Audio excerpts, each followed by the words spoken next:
Dumalaw na sa burol ni Nora Aunor ang dati nitong ka-love team at first love nitong si Tirso Cruz III.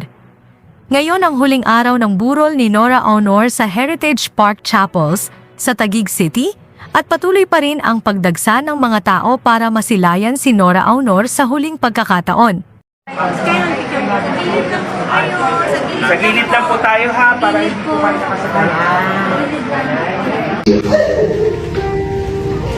I'm praying, Father God, that you will continue to embrace them with your freedom.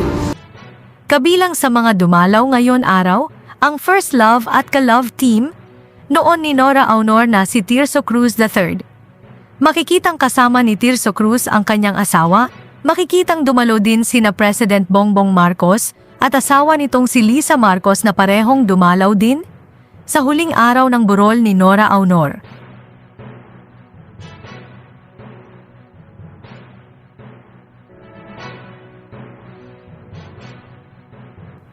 Samantala, kumpirmadong sa libingan ng mga bayani ililibing si Nora Aunor.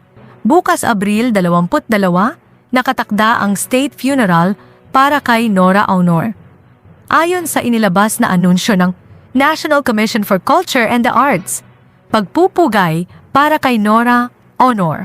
The National Commission for Culture and the Arts and the Cultural Center of the Philippines will honor national artist Nora Cabaltera Villamayor with state necrological services at the Metropolitan Theater on April 22, 2025 at 8:30 a.m.